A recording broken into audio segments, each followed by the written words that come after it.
توی زندگی پرسش‌هایی هست که پاسخش رو حتی گوگل هم نمیدونه.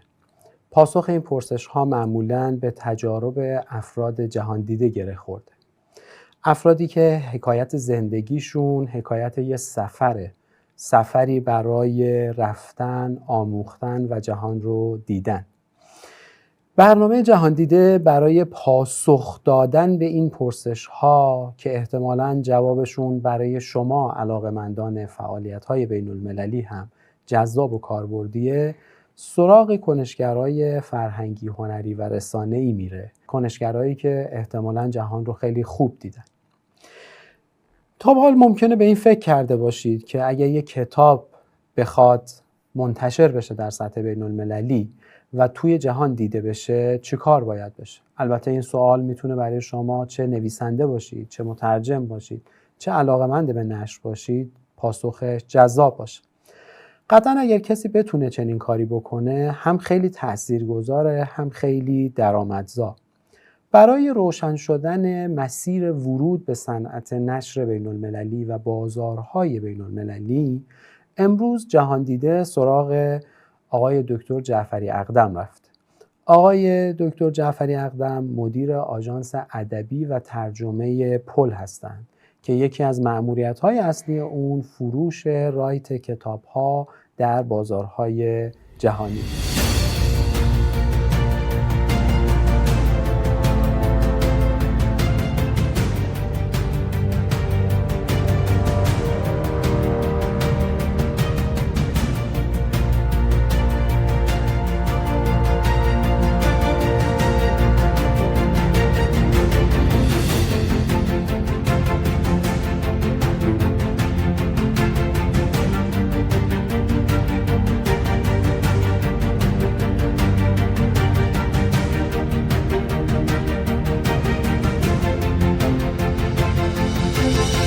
آقای جعفری اقدم سلام، به جهان دیده خیلی خوش آمدید.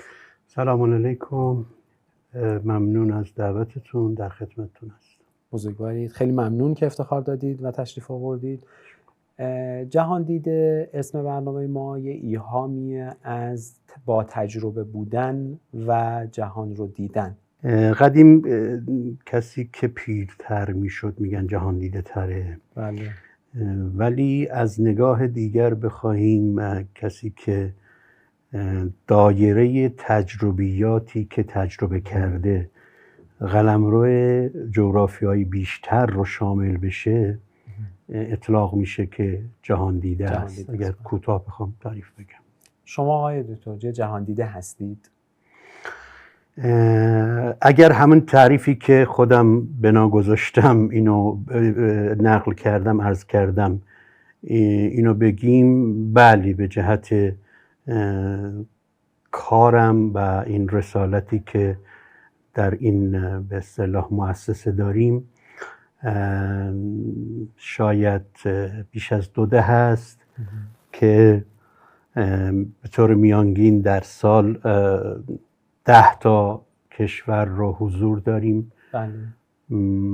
قبلا همه اینها به صورت فیزیکی بوده، در دوران کرونا بیشتر به صورت آنلاین شده.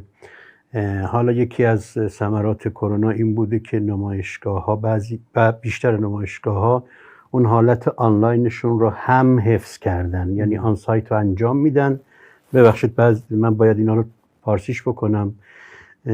فیزیکیش رو، حضوریش رو دارن و سعی کردن اون برخط، حالا اصطلاحی که چیز کردن مجازی برخط رو اینا هم نگه دارن تا اونها با توجه به هزینه‌های بالایی که سفرها دارن یه تم بتونن از این طریق. اینی که میگم در سال میانگین 10 تا شده که مثلا یه سال شده 5 تا، یه سال شده 20 تا. میانگینش عرض میکنم که جهان رو دیدید. آره. جهان رو که واقعیتش اینه که فقط نمایشگاه‌هاش دیدیم به خدا. نمایشگاه بین‌المللی یا عرصه کتاب. بله، یا فلوشیپ، یا اون که مربوط به کتاب. بله. آقای دکتر یه مقداری در مورد خود آژانس پل صحبت میکنید و مأموریتش چیه تا ببینیم مثلا قراره در مورد چی حرف بزنیم، کجا هستید، چی کار دارید میکنید؟ آژانس ادبی پل سابقهش کمی طولانی هست. عرض کردم قبلا به اسم دیگری تحت عنوان در سال 79 ثبت شد با عنوان مثلا آژانس ادبی میرزا. بعد از 1-2 سال بنا به دلایلی چیز شد، متوقف شد فعالیتش. از سال 85 با یک مؤسسه دیگری که تحت عنوان خانه ترجمه پل داشتیم به اصطلاح تلفیق شد و با عنوان آژانس ادبی و ترجمه پل از شود ثبت شد. بس هم مجوز ارشاد، یعنی تنها آژانس ادبی در ایران داریم که مجوز داریم. اصلا آژانس ادبی یعنی چی؟ آژانس ادبی که معادلش رو لیترری ایجنسی میگن، در واقع به عنوان یک حلقه وصلی بین به اصطلاح اثر با، یعنی به نوعی بخوام بگم که سخت افزار نرم افزار عمل میکنه. یعنی چی؟ یعنی محتوایی که تولید شده به زبانی در یک منطقه جغرافیایی، این رو وصل میکند نه تنها به ناشرای داخلی که در آن زبان این کتاب تولید شود، سعی میکند این کتاب رو مقدماتی فراهم بکند که در زبانهای مختلف توسط ناشرای بومی هر منطقه در کشورهای مختلف این اتفاق بیفته. در واقع این حلقه را پس بنابراین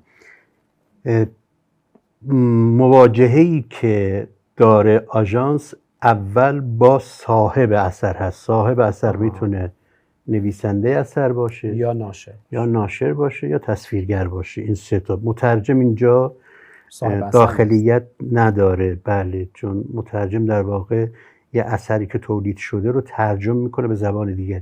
این عرضه اثری در جهان هست، چون مترجم تولید بازآفرینی میکنه، نقشی در آفرینش اثر ندارد. اینه که در مواجهه با این، بعد اینو بخواد عرضه بکنه، حالا پروسه‌ای داره که این وقتی که یک فراورده فرهنگی به اسم کتاب بخواد در بازار بین المللی نشر و در جریان اقتصاد نشر به چرخه، چه پروسه هایی را طی می‌کند که متعاقباً در سوالاتتون باشه توضیح میدم.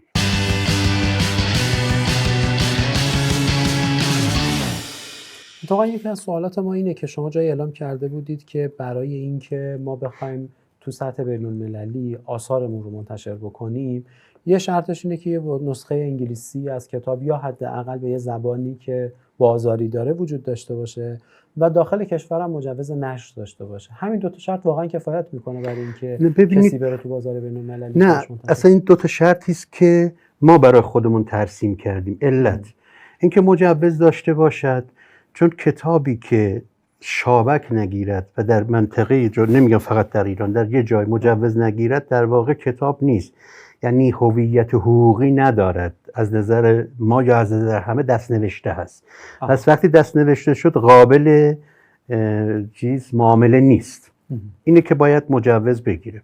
این مجوزی که ما میگیم نمیگیم حتما چاپ بشه. شاید شما اثری در ایران شابک مجوز میگیرید، این شابک که خب استاندارد بین‌المللیه، شما هر کتابی رو بخواد در دنیا مطرح بکنید، اون که به این کتاب علاقه‌مند شده اولین کاری که میکنه میره چک میکنه ببینید چنین کتابی هست یا نه، یعنی ثبت شده این کتاب در جایی یا نه. ولی و اینکه مجوز بگیره، یعنی از جهت اینکه مجوز نمیگیم که همه جا که مثل ایران نیست که مجوز ارشاد داشته باشه، ولی هر کتابی در هر جای دنیا میخواد منتشر بشه از یه جایی یک چیز قانونی داره، چی میگن، رسمی داره، یا میره از اتحادیه اینو میگیره. پس اینها نباشه در واقع اون اولوی چیز حقوقی، ماهیت حقوقیش پیدا نمیشه. اما این که میگیم انگلیسی بشه، چرا میگیم انگلیسی بشه؟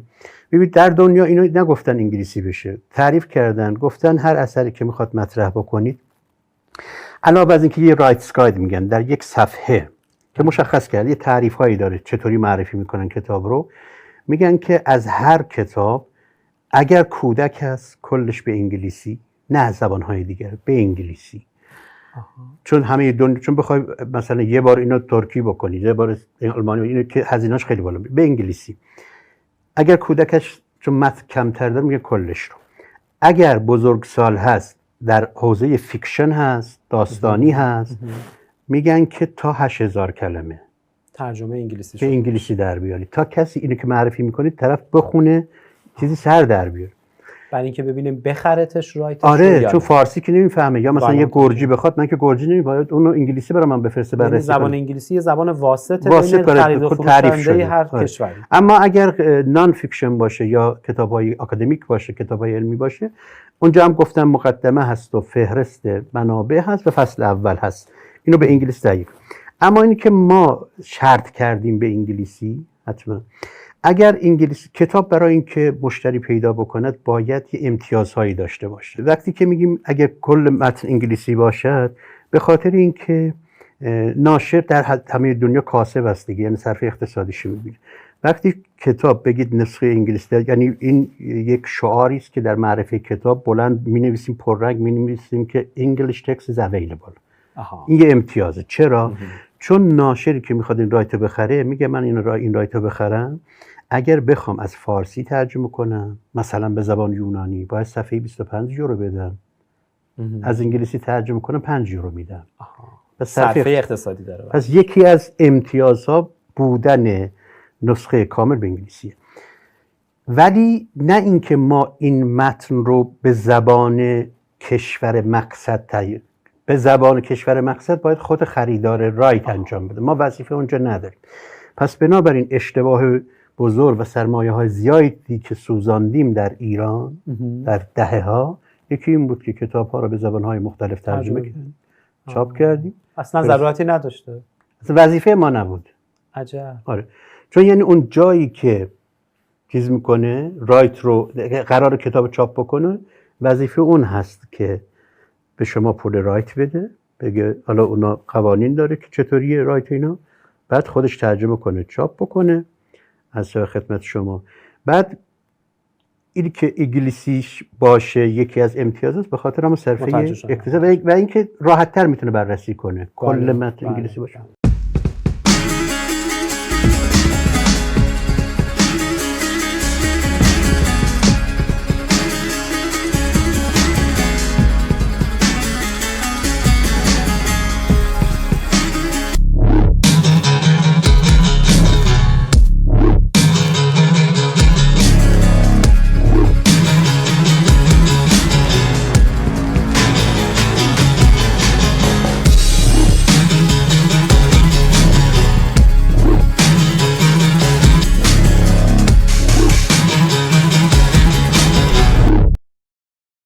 فرض کنید من یک کتاب نوشتم، درست. اولین کارایی هم هست، تا به حالم حضور تو بازار بین‌المللی نداشتم.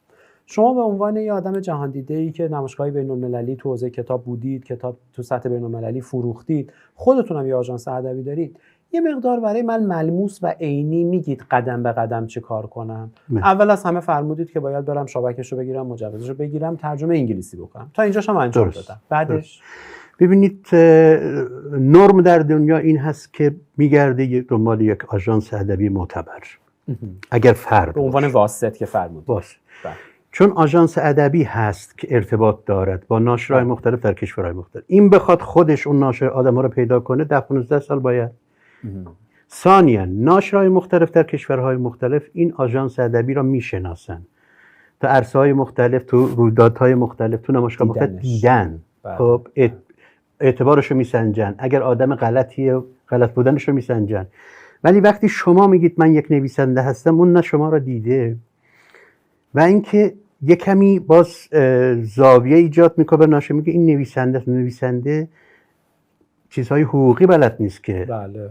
خب ولی وقتی آژانس باشه میدونی که آژانس راحت‌تر مثلا استاندارد داره، تا بخواد به نویسنده. اینه که در دنیا نویسنده ها دو حالت داره دیگه، یا نویسنده میسپاره اثرش رو مثلا در کشوری که چاپ میکنه در مثل ایران به ناشر کل اثر را میسپاره. قبلا متاسفانه در قرارداد بین نویسنده و ناشرای ایرانی بندی نبود که مشخص کند اگر این رایت به زبان دیگر فروخت تکلیف چه خواهد بود. ناشرای ما کل اثر را اینطوری صاحب میشدن و اگر رایتی هم میفروختن خودشون منتفع میشدن.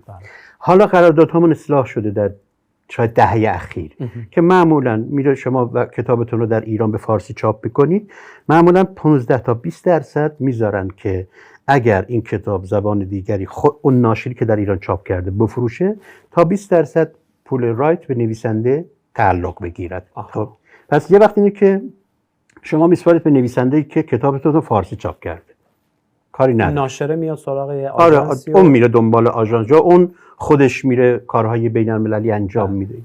چون قرار نیست که این که میگم اینطور نیست که حتما باید کار از کانال آژانس اتفاق بیفته. ما یه لیتری ایجنسی داریم، آژانس ادبی میدن، یه اسکوت داریم. اسکوت یعنی کسی است که کارشناس این حوزه هست، یعنی کارمند آژانس ادبیه.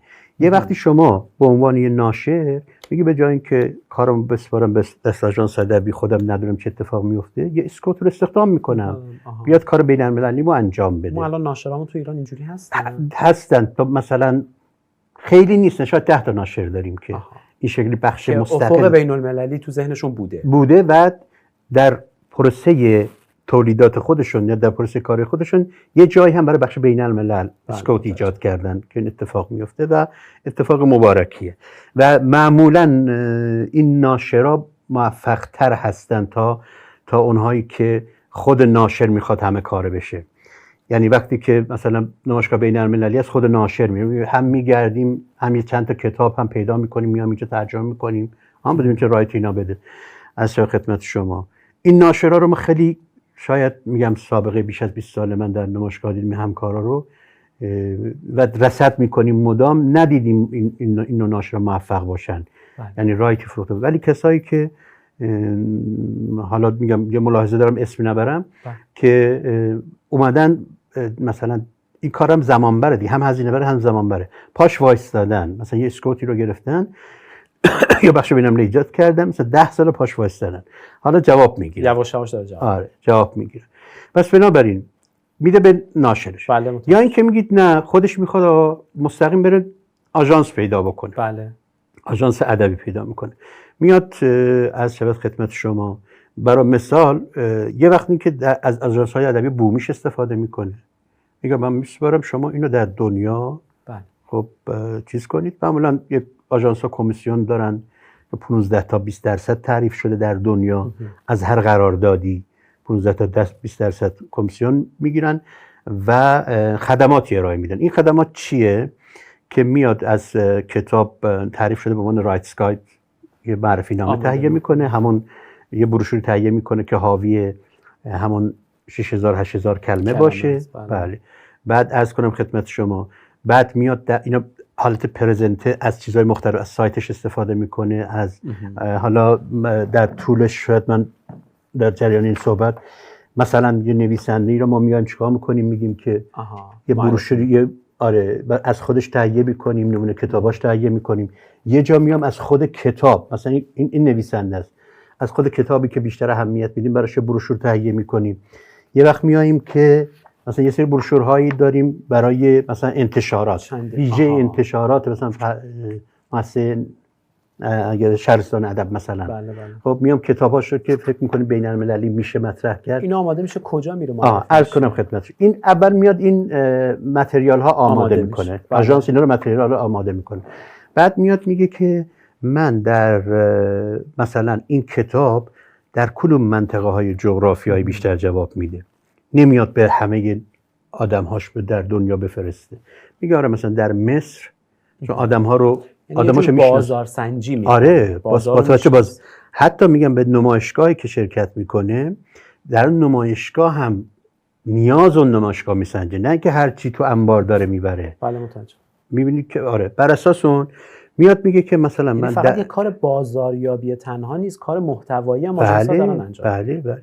میاد چیکار میکنه؟ میگه که مثلا من در مصر 5 تا ناشر مثلا رابطه دارم، بله. نه اینکه میاد از لیست دایرکتوری اتحادیه ناشر به همه بفرسته، یعنی میگن این آدم غیر حرفه‌ایه، بلد نیست کار میکنه. میگه من آدمم 5 تا ناشر اونجا هست، مثلا 3 تاش به این کتاب احتمالاً علاقه نشون بده، درسته؟ به اونها میاد. بعد میگه 6 تا در ترکیه دارم، اینا رو معرفی، اینا رو پرزنت میکنه. علاوه از این که از ایمیل میفرسته، اینها رو قرار ملاقات میگذاره در نمایشگاه‌ها با اون ناشرایی که فکر میکنه علاقه‌مند باشن به این کتاب، میره نشون میده. ببینید ما، شما در بانک اطلاعاتمون نگاه کنید، شاید بیش از، چون سابقمون زیاده، بیش از 1000 عنوان کتاب داریم که براشون رایت‌های تهیه کردیم، درسته؟ در موضوعات مختلف. بعضی‌ها رو تخصصی کردیم، مثلا گفتیم دفاع مقدس، ما در دفاع مقدس حرفی برای گفتن داریم، درسته؟ اینو مستقل کردیم. میگیم در کودک و نوجوان ما حرف برای گفتن داریم. در علوم انسانی بعضی رشته‌ها ما برایشون مستقل موضوع کار کردیم، درسته؟ بعد میایم میگیم که عرض کنم خدمت شما، این نمایشگاه‌ها یه بخشی دارن، بخش کپی رایت. خب در سایتشون، سایت‌های نمایشگاه، اونجا قرار میدیم، درست شد؟ قرار ملاقات میذاریم در نمایشگاه‌ها، عرضه میکنیم. میدونید که هر نمایشگاهی میگی باید قبلش مثلا قرارداداتو بذاری، بگی که برای مثال ما مثلا هفته اول اسفند نمایشگاه دهلی هستیم. البته دعوتی که اونها کردن، سالن دادن به ما، میز دادن فلان، 2 روزه. بعد عرض کنم خدمت شما، قرار ملاقاتمون حالا داریم تنظیم میکنیم با اونجا که در اونجا با ناشرای با هندی، با کدوم ناشرها، مثلا کدوم کتابامونه. پس بنابراین اون 1000 تایی که داره من همه‌شو جمع نمی‌کنم. میگم برای نمایشگاه هند این 20 تا کتاب ما جواب میده، این 30 تا کتاب ما جواب میده. میخوام بگم کار تخصصی تره در طول زمان. ولی آژانس ادبی گفتن که شما فردا صبح بیدار شو بگو من آژانس ادبیم، کسی بود کار نداره، نه مجوز لازم داری نه فلان. همینطوری ببینید ما در ایران تا حالا 16 تا آژانس ادبی اومدن رفتن اومدش، کسی نمونده. ببینید چیه؟ چون اعتقاد و باور به این کار تخصصیه، باید پایه کار. پس نمیدونم رسیدم به اون سوالتون یا نه، که وقتی که یا من میرم سراغ یه ناشری که اگه ناشری که داخل کتاب فارسی داد چاپ کرده 20 بار بود، یا مستقیم میرم سراغ آژانس. یه وقتی میگی نه آقا من نمیخوام در همه جا، که من علاقه دارم کتابم مثلا در گرجستان چاپ بشه، خب میرم سراغ آژانس ادبیای گرجستان. آها متوجه شدم. و سریع‌تر اونم باز دوباره متن انگلیسی رو میخواد و اینا.